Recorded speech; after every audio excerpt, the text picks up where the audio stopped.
Pada intinya kita apakah dalam legal opinion itu dia diperbolehkan untuk mengimpor gula atau tidak, kan itu dulu ya kan. Yang kedua tentu kan namanya legal opinion pendapat hukum, namanya pendapat ya kan. Kalau saya lihat secara garis besar.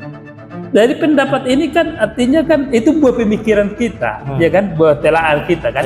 Apakah itu mau digunakan?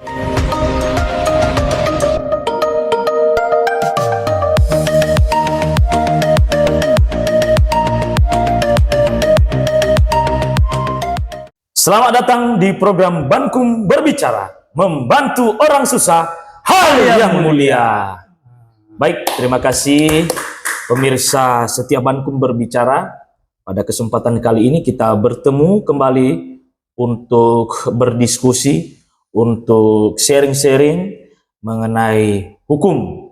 Tentunya dalam setiap program Bankum Berbicara, saya Purnama Harmonis Lase yang membantu kita pada kesempatan kali ini tidak sendirian.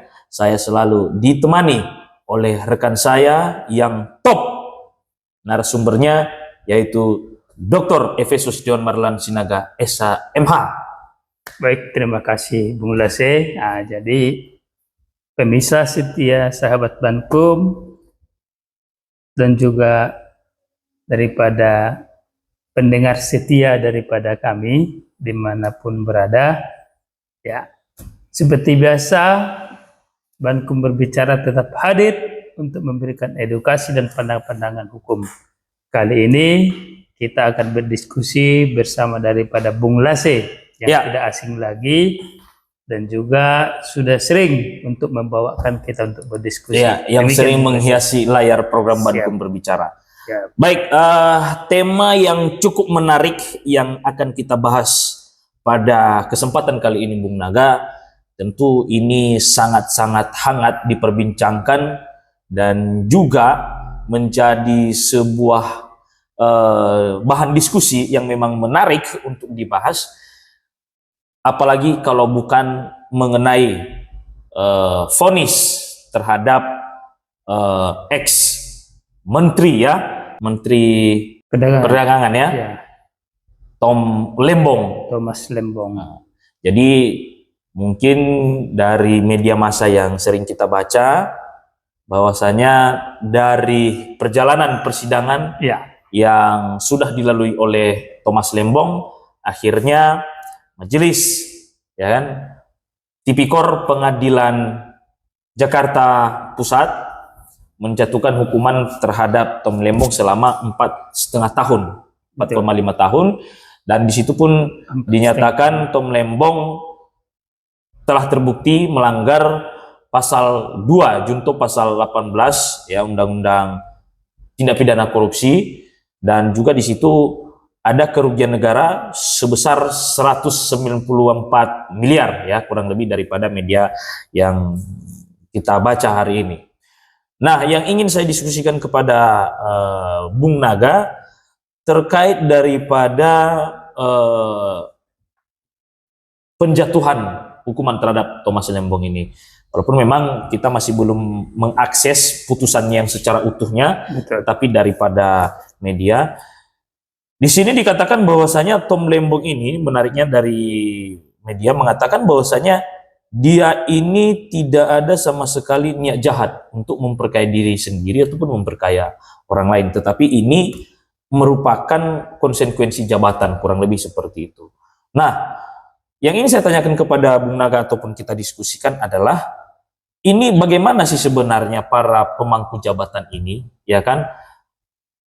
pertanggungjawabannya terhadap tindak pidana yang ada dalam kelembagaan dia itu, apakah memang wajib hukumnya, katakan dalam hal ini Menteri Perdagangan Tom Lembong ini, ketika memang ada tindak pidana, haruskah dia yang bertanggung jawab duluan, atau para pelaku utamanya itu yang harus menjadi terdakwanya begitu? Nah, bagaimana Bung Naga melihat hal ini? Baik, terima kasih Bung Lase, terima kasih sahabat setia Bankum, pemirsa setia Bankum Berbicara dimanapun berada.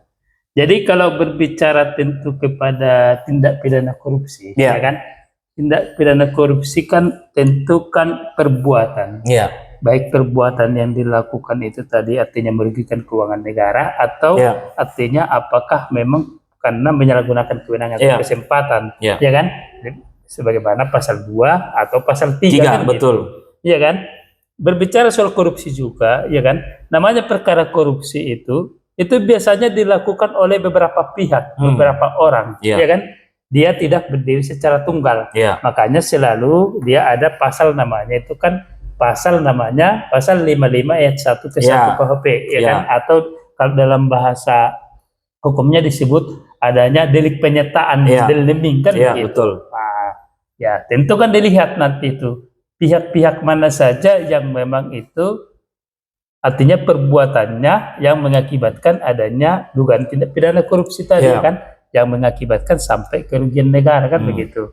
Jadi kalau berbicara soal daripada Thomas Lembong, memang secara umum, secara garis besarnya itu terkait daripada adanya ajaran kesalahan Ya. atau pertanggungjawaban daripada kesalahan, Ya. ya kan? Kalau dalam apanya dibilang ya kan apa gender school kan Ya. begitu, strap gender school Ya. kan begitu, atau azas kulpabilitas, Ya, ya kan? Itu kulpabilitas. pertanggungjawab daripada tadi itu perbuatannya. Tentu kan itu garis besarnya ada mens rea, Ya. niat jahat atau actus reus, Reus, perbuatan nyata kan begitu, ya kan? Ada mens rea. Tetapi tidak semua harus ada mens rea atau daripada actus reus, Ya. ya kan? Dalam hal ini, kalau yang kita lihat, kita amati dalam perkara Tom Lembong ini lebih kepada kebijakan, Ya. ya kan?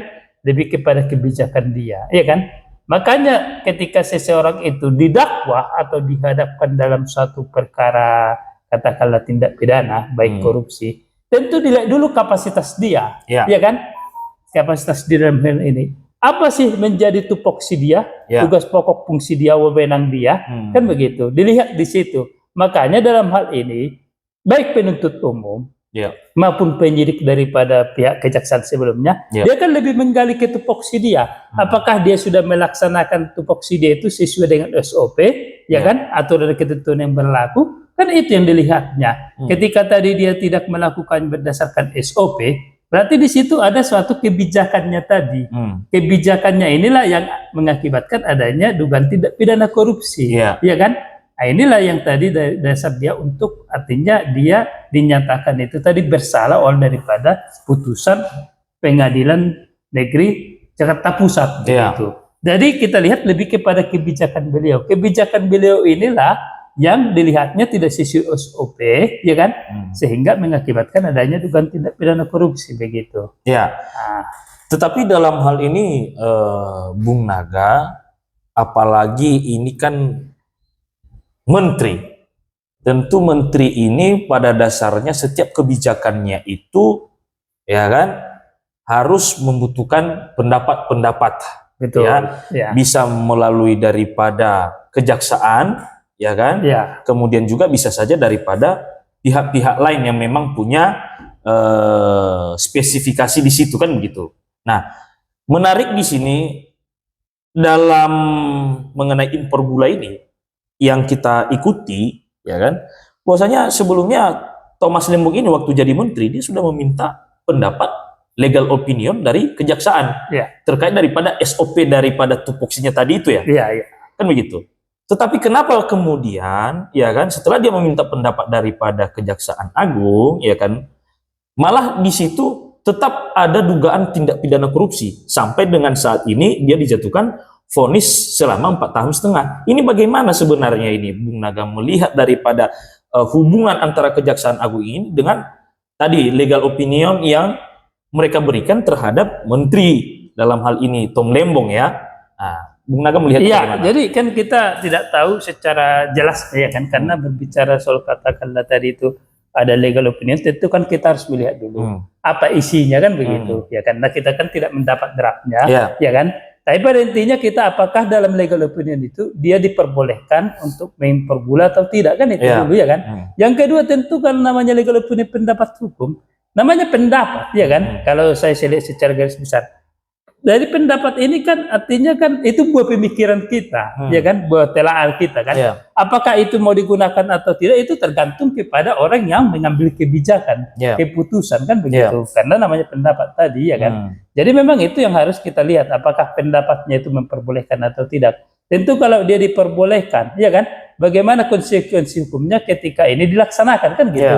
Kalau semua sudah sesuai dengan aturan, kan itu. Nah, ini yang memang harus lebih dikaji ulang lagi kan.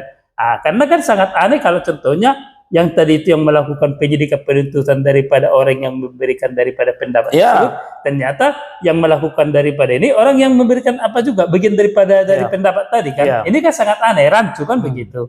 Ya kan? Jadi kita nggak tahu bagaimana isi pendapatnya itu kan. Memang inilah dilematisnya. Ya kan? Karena namanya pendapat ini, ya kan?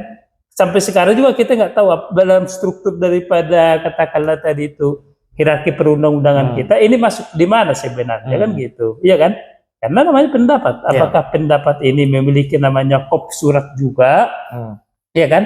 Sama nggak isinya dengan seperti katakanlah surat keputusan gitu atau peraturan pedoman jaksa agung contohnya begitu kan, atau hanya semacam dia artinya nota biasa saja kan. Ini yang jadi masalahnya juga sebenarnya gitu, sehingga ketika terjadi ada permasalahan hukum ini kita tidak tahu titiknya ini di mana dia kan gitu, keberadaan daripada pendapat ini kan gitu dia itu Bung Lesi. Kalau secara garis besar Bung Naga melihat daripada legal opinion yang diberikan kejaksaan ini, apakah ini bisa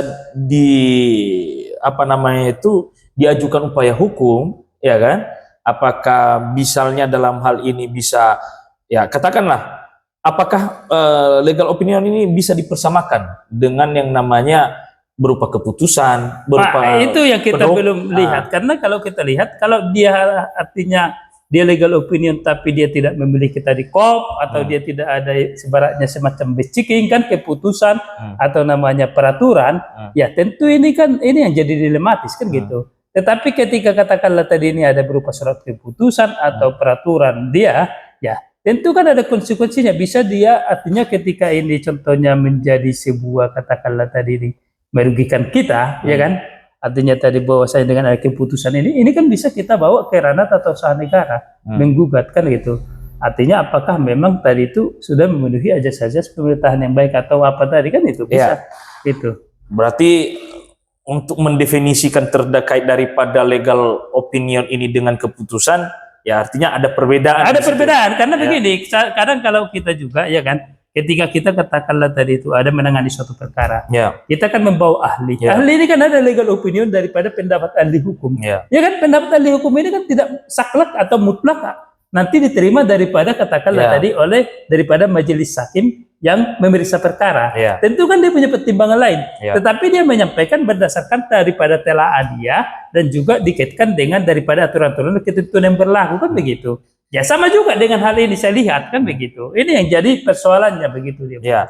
Karena tadi itu dari dinamika perkara yang kita ikuti dari Tom Lembong ini, bahwasanya dalam kebijakan dia untuk impor gula ini dia juga minta pendapat hukum daripada kejaksaan kan gitu. Tetapi rupanya dalam perjalanannya terjadilah ini tadi korupsi ini kan gitu, ya kan? Ada tadi di situ bahwasanya kerugian negara gitu. Jadi persoalannya adalah ya tadi itu legal opinion ini kan gitu. Artinya kan posisi kejaksaan dalam hal ini pengawas. Ya, artinya atau bagaimana Bung Naga? Ya betul. Bahwasanya kan salah satu itu kan fungsi dari kejaksaan juga ketika ada proyek-proyek dilakukan oleh pemerintah baik dalam skala besar ya kan, apalagi dia contohnya menyangkut dengan anggaran besar, tentu dia ada namanya pendamping kan, pendamping pengawas seperti tadi itu. Juga memberikan daripada tadi itu artinya masukan-masukan secara daripada hukum sehingga jangan sampai melanggar daripada aturan dan ketentuan kan begitu. Ya, ketika ini semua sudah ditaati, ya kan? Ya, apakah ini katakanlah tadi ini terbebas daripada tadi ada kerugian negara tidak kan belum tentu juga kan?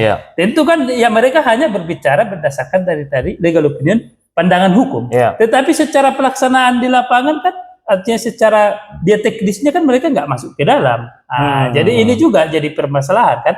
apakah pihak kejaksaan juga langsung masuk ke dalam secara teknis mengetahui? Kan tidak mungkin. Iya. Karena yang memiliki daripada proyek tersebut kan kementerian terkait. Iya. Dia hanya memberikan dari pandangan hukum tadi. Iya. Ya cuma saja pandangan hukum ini di mana dia tadi secara hierarki perundang-undangan juga letaknya kan begitu. Oke. Itu dia. Oke.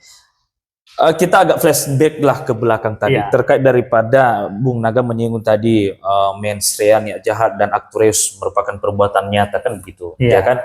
Dan kita kaitkan juga terkait daripada perkaranya Tom Lembong ini. Artinya bahwasanya Bung Naga tadi menyampaikan bahwasanya ini lebih ke arah kebijakannya kan begitu, sehingga terjadilah hal seperti ini kan gitu. Nah, pertanyaan saya kepada Bung Naga adalah, kan ini kan menteri. Tentu menteri ini dalam setiap memberikan kebijakan, ya kan, tentu penuh dengan pertimbangan, betul. Ya kan. Dan kemudian yang kedua, ya kan, dalam menteri ini kan tentu ada juga pihak dirjen, tentu kan yang lebih mengkaji, lebih mendalam mengenai sebuah proyek kan gitu, ya kan.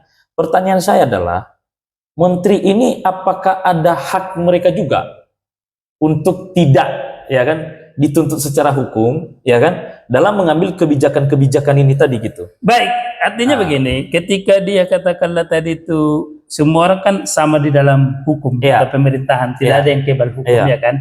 Ya, makanya ini harus kita bedakan. Artinya ketika dia tadi itu mengambil satu keputusan tadi kebijakan tersebut, ya kan? Ya. Karena kalau berbicara soal daripada jurisprudensi Mahkamah Agung yang kita ikuti, ada beberapa jurisprudensi menyatakan bahwasanya sifat perbuatan melawan hukum itu hilang ketika contoh negara tidak dirugikan, ya kan?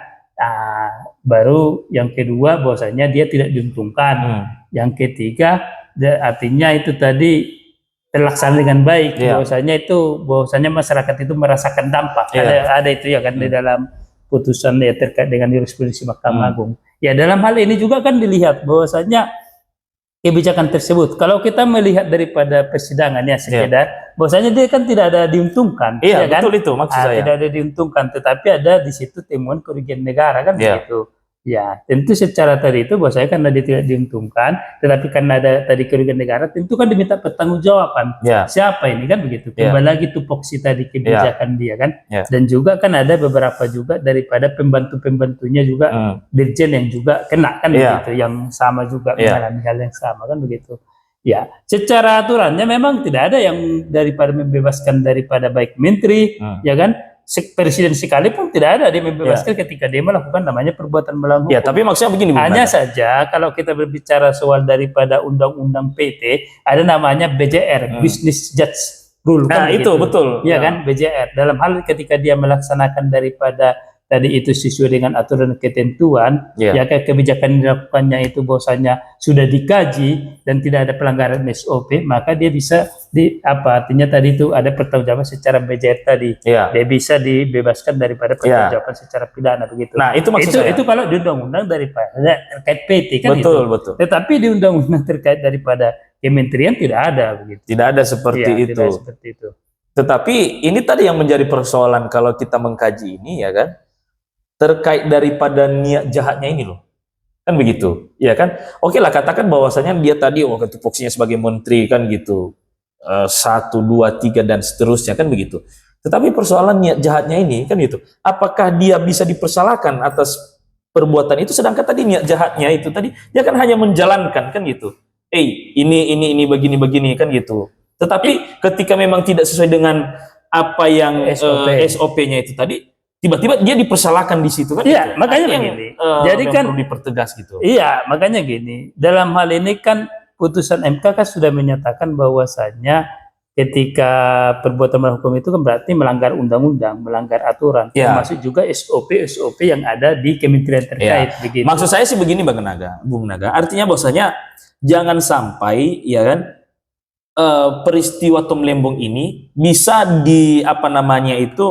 digiring menjadi sebuah bentuk kriminalitas, kriminalisasi gitu loh, maksud saya kan gitu. Iya, nanti makanya gini, kita kan belum lihat secara utuh daripada putusannya kan begitu, lebih kita mendalami. Hanya saja kalau kita lihat sepintas, berarti lebih kepada kebijakan yang diambilnya kan begitu gambaran kita gitu. Kenapa? Karena tadi itu artinya ada kebijakannya itu yang tidak sesuai SOP kan begitu ya kan? Ya tentu kalau semua sesuai Ya. dengan SOP berarti kan ajas daripada tadi itu sifat melawan hukumnya itu tadi Ya. melanggar daripada hukum itu pasti hilang kan begitu.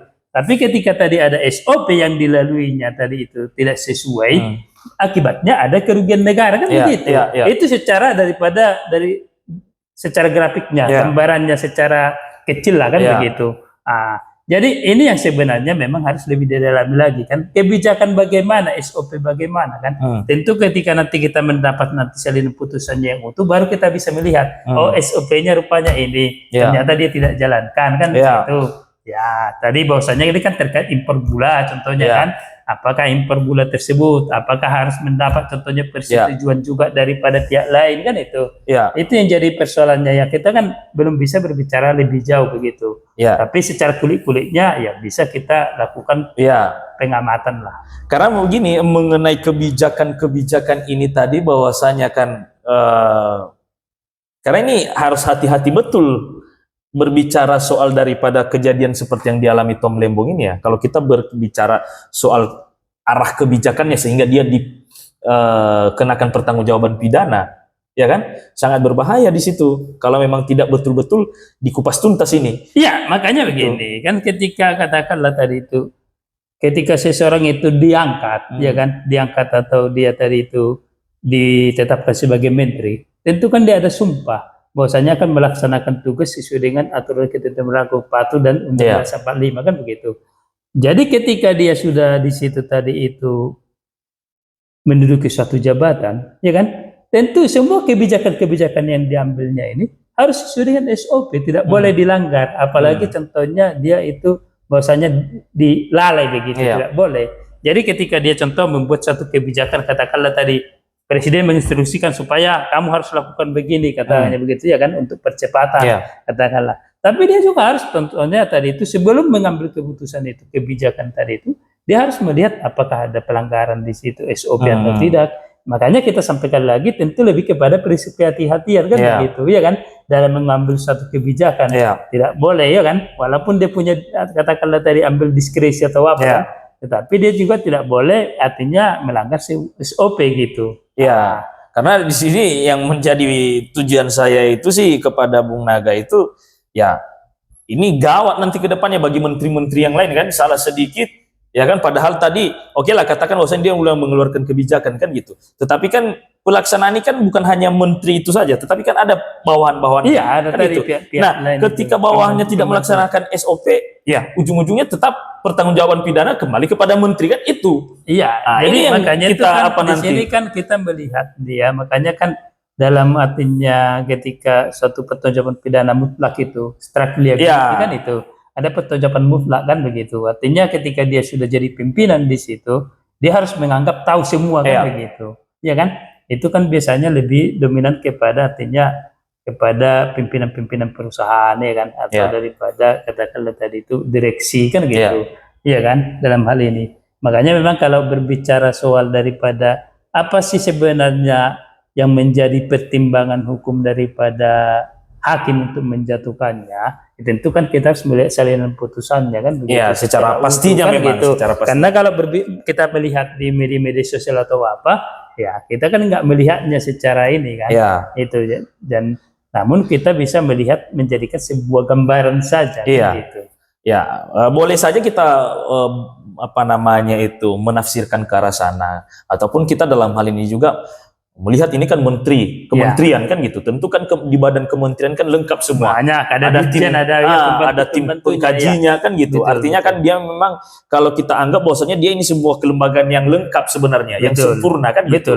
Ya kan, sehingga tadi ya katakan mengenai kebijakan-kebijakan itu sedini mungkin tetap dilaksanakan sesuai dengan SOP kan gitu. Ya kan, itu mungkin penafsiran kenapa seperti ini ya kan. Nah, sekarang sudah dijatuhkan vonis selama 4,5 tahun kan gitu. Kemudian juga menarik di dalam putusannya tersebut, walaupun saya baca di media Bung Naga, bahwasanya kalau sebelumnya kan sekitar berapa ratus miliar itu kerugian negaranya. Diduga ya kan? Nah, diduga. Iya. Tetapi dari putusan hakim, hakim sendiri yang menilai kerugian ataupun yang menghitung nilai kerugian negaranya sebesar 194 miliar rupiah, kan begitu dalam putusan tersebut. Nah, ini arahnya bagaimana daripada kasus Tom Lembong ini ke depannya? Apakah dimungkinkan kepada Tom Lembong ini untuk mengajukan upaya hukum, atau jaksa juga akan mengajukan upaya hukum? Ya, namanya kan nama upaya hukum itu kan hak setiap orang. Ya. Ketika dia tidak puas atau dia merasa bahwasannya keadilannya belum terpenuhi atau tercapai, dia kan bisa mengajukan namanya upaya hukum. Oke. Ya kan? Dalam hal ini kan ada banding, ada kasasi, bahkan mungkin lebih kepada tingkat upaya hukum luar biasa sebagaimana kita ketahui PK kan gitu. Ada peninjauan kembali. Tentu nanti disitulah argumen-argumen hukumnya lebih dibangun lagi seperti yang Bung Lasi sampaikan tadi kan. Bung Lasi sampaikan bahwasannya apakah kebijakannya itu selalu harus berpotensi kan gitu, atau dia harus bahwasannya itu jadinya ada konsekuensinya kan, sehingga tadi itu bahwasanya ada dugaan ini jadi semacam dikriminalisasi kan begitu. Tentu nanti kan di situ lebih diuraikan kan, mereka kan lebih paham itu karena mereka langsung yang memahami secara konsistis. Mungkin lebih diperkuat lagi argumentasi baik pendapat ahli hukum kan begitu. Oke. Sekarang karena Bung Naga praktisi, ya kan? Kalau seandainya Bung Naga jadi pengacaranya Tom Lembong, apa yang Bung Naga kejar dalam hal ini? Ya, artinya tadi itu kalau kita kan lebih kepada contohnya dia tadi itu diminta pertanggungjawaban karena apa? Apakah karena tadi itu memang tupoksinya tadi yang tidak sesuai SOP, atau karena ada kebijakannya yang lahir sehingga tadi itu rupanya ada timbul dugaan tindak kerugian negara kan di situ. Ya, tentu kan itu yang mau kita lihat dua itu dia. Di situ lebih kita lihat ketika kebijakannya, tentu namanya kebijakan itu kan kalau berbicara soal manusia tidak ada manusia yang tidak salah sempurna, kan? yang sempurna Iya kan? Pasti ada kelemahan-kelemahannya ada kelemahan-kelemahannya kan itu. Secara filosofisnya kan begitu. Walaupun hukum tidak ada bahwasanya itu diberikan ruang atau gerak kan begitu. Tetapi itu tadi, makanya kita harus melihat dulu kebijakan. Karena kalau nanti bahwasanya ketika kebijakannya itu menjadi masalah hukum, tentu kan orang jadi takut nanti untuk itu maksud saya tadi kan itu, kan? Ini yang kita harus khawatirkan kan. Betul. Artinya nanti jadinya ini juga mempengaruhi terkait dengan penyerapan program-program kerja kan gitu. Padahal kita kan dalam hal ini kan dituntut itu progresif kan, betul. Ada dia perkembangan kan begitu, peningkatan, itu juga tadi betul yang Bung Lasi bilang, makanya itu cuma itu tadi kita kan harus lebih mendalami kasusistik. Iya. Baik, satu lagi mungkin terkait daripada ini kan mengenai legal opinion lah yang sering Kejaksaan Agung dimintaikan gitu dalam setiap proyek-proyek strategis kan itu, maupun proyek-proyek lainnya ya kan yang dijalankan oleh lembaga-lembaga negara kan gitu ya kan. Ini agak sedikit menyinggung tadi yang telah kita diskusikan sebelumnya ya kan. Menurut Bung Naga ya kan, relevan tidak legal opinion ini dipergunakan sebagai pedoman oleh lembaga-lembaga yang menjalankan proyek-proyek ataupun dalam hal ini kegiatan-kegiatan yang dilakukan oleh lembaga-lembaga negara. Ini relevan tidak digunakan, artinya, atau dalam hal ini lebih relevan contoh kalau misalnya digunakan misalnya atau diterbitkan sebuah peraturan keputusan bersama ya kan, peraturan kejaksaan atau peraturan bersama kan gitu. Iya, makanya itu tadi kelemahannya kan di situ. Jadi secara struktur daripada hierarki perundang-undangan, seharusnya kan legal opinion ini jangan lagi sama seperti kan legal opinion daripada kejaksaan. Sama dengan legal opinion contohnya ahli hukum yang kita hadirkan kan begitu. Jadi kan kekuatan hukumnya kan begitu. Jadi kalau menurut kita harus lebih diperbaiki contoh supaya ada base checking kan, ada keputusan kan begitu yang sifatnya memang itu artinya yang dikeluarkan daripada suatu badan, ya kan suatu badan yang memang memiliki kekuatan hukum jadinya. Ketika tadi ada temuan, ketika dia mengeluarkan suatu pendapat, ternyata pendapat ini sudah dijalankan, namun tetap artinya bahwasanya seseorang yang menjalankan ini tetap bahwasanya dia tadi itu diduga melakukan tindak pidana korupsi, sehingga dia bisa menguji begitu daripada tadi pendapat ini kan begitu. Makanya dia lebih cocok sebenarnya dibuat semacam surat keputusan tadi itu kan SK Iya. atau peraturan kan gitu, atau keputusan bersama yang harus dipedomani Iya. gitu, sehingga kekuatannya secara hukum dia lebih kuat kan gitu. Iya. Makanya dibanding hanya legal opinion kan Iya. gitu. Itu Dan- yang jadi persoalannya. Dan satu lagi bisa Nah. jadi dengan adanya surat apa namanya itu keputusan ataupun peraturan bersama itu tadi, ya kan, dari kejaksaan ini lebih aktif dalam mengawasi mungkin. Ya Iya, kan, ada peran aktif dia kan gitu iya. dibanding hanya Jadi sekedar juga bisa memberikan legal opinion. membentengi supaya juga orang itu jangan sampai kan itu tadi melakukan namanya dugaan-dugaan tindak pidana Iya. kan begitu ya kan. Nah, apalagi kan yang kita tahu kan bahwasanya terkait dengan penegakan hukum termasuk dalam bidang korupsi, tentu kan itu kan yang dia lebih apa itu kan itu daripada tupoksinya kejaksaan kan. Iya. Itu. Jadi dia lebih memahami. Iya. Gitu. Nah, jadi mungkin demikianlah diskusi kita Siap. pada kesempatan kali ini.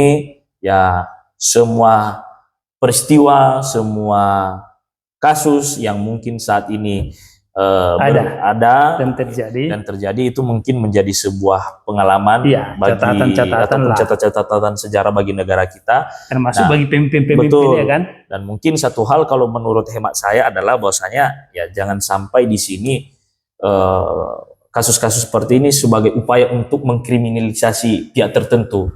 Artinya bahwasanya kalau memang korupsi ya silahkan memang tegakkan hukum ya kan. Tetapi kalau memang dalam hal ini hanya sekedar untuk apa namanya itu mengkriminalisasi supaya citra buruk kan itu. Dan saya rasa juga saya tidak sependapat. Kalau hal kita tersebut. sih lebih kepada pandangannya realistis kan Iya. begitu. Karena ini kan sudah diuji. Iya. Artinya ketika tadi pihak penyidik dari kejaksaan melakukan penyidikan sampai kepada dakwaan sampai tuntutan dan disidangkan, ya kan? Artinya disidangkan kan ini diuji. Iya. Kan terbuka untuk memsidangkan, berbagai daripada pihak diberikan kesempatan yang sama kan Iya. gitu, ya kan? Mendengarkan juga, makanya kan ada azas namanya audi et alteram, Iya. ya kan? Itu artinya kedua belah pihak, baik daripada si terdakwa tadi itu Maupun jaksa maupun penuntut. daripada kejaksaan sama-sama kan tadi jaksa dan membuktikan dakwaannya, daripada apa kan dia artinya tadi itu melakukan namanya itu tadi ya kan pembuktian daripada apakah yang dituduhkannya itu benar atau tidak kan gitu. Iya. Ya kan? Jadi kita sebenarnya lebih mengkaji kepada bahwasanya ini ada temuan kan gitu, ada permasalahan hukum ya kan, makanya sampai daripada PN itu menjatuhkan putusan bersalah kan Iya. begitu. Tentu kan ada pertimbangan hukumnya dan tidak Iya. asal dibuat-buat kan begitu. Ya kan? Pertimbangan hukum yang relevan juga dengan secara komprehensif dengan perkara itu gitu. Iya, iya. Jadi sebenarnya di sini kalau kita melihat tidak ada arahnya kepada supaya seseorang itu dikriminalisasi, tidak, tapi lebih kepada itu tadi bahwasanya tadi pertimbangan hukumnya tuh, sehingga itu yang mau diuji lagi seperti yang Bung Lasim nanti diuji lagi di tingkat yang lebih tinggi. Iya. Kan di PT. Makanya kan itu tadi kasasi lagi kan. makanya itu kita sampaikan bahwasanya kalau memang betul murni untuk menegakkan keadilan, menegakkan hukum, ya kita dukung. Iya. Tetapi kalau sampai mengenai apa tujuannya untuk mengkriminalisasi orang, ya tentu kita juga Ya, harus menyuarakan lawan. itu. Betul, ya, lawan. harus Ya, kita lawan itu. namanya kan itu tadi, jangan sampai artinya hukum itu dijadikan sebagai bahan untuk itu tadi ya kan, itu. yang tidak berdasar. Betul. Gitu, Nah ya itu. kan? Jangan Nah karena ini semua apa yang dilakukan oleh pemerintah, ya kan, tetap muaranya kepada rakyat, kan itu pertanggungjawaban sebenarnya, kan gitu. Betul. Nah jadi mungkin itu saja diskusi kita pada kesempatan kali ini, Bung Naga. Kita ikuti terus mengenai apa namanya ini kasus Tom Lembong ini, dan mungkin nanti di lain kesempatan kita akan berdiskusi nanti kita lagi. akan diskusi lebih menarik lagi ketika kita nanti Mendapatkan salinan putusannya. Betul. Sehingga kita melihat pertimbangan-pertimbangan apa sih yang di situ kan. Betul gitu. sekali. Supaya jangan lagi artinya ada multitafsir kan begitu, ya kan? Nah, itu jadinya. Tetapi yang paling intinya kita sampaikan kepada siapa saja, baik pemerintah yang saat ini menjabat maupun kepada daripada menteri-menteri, ya kan, atau daripada pemangku-pangku penyelenggara negara, ya kan, ya ketika dalam hal mengambil suatu kebijakan keputusan harus laksanakan yaitu tadi sesuai dengan SOP. Jangan sedikit sekali-sekali menganggap itu SOP itu tidak ada gunanya, begitu. Karena ketika terjadi temuan, ya kan, ada permasalahan, maka nanti akan diuji apakah sisi SOP atau tidak. Betul Makanya sekali. kita selalu sampaikan supaya dalam hal mengambil suatu kebijakan keputusan, laksanakan prinsip kehati-hatian sesuai dengan aturan dan ketentuan yang berlaku. Iya, betul Nah, itu sekali, dia. Bung Naga. Dan sebelum kami tutup, kepada pemirsa Bankum Berbicara, jangan lupa like, komen, subscribe, dan share channel YouTube kita. Semoga channel YouTube kita menjadi sebuah sarana untuk menambah khasanah berpikir kita dalam melek terhadap hukum, ya kan? Demikian pertemuan kita pada kesempatan kali ini. Salam Bankum Berbicara, membantu orang susah hal yang mulia.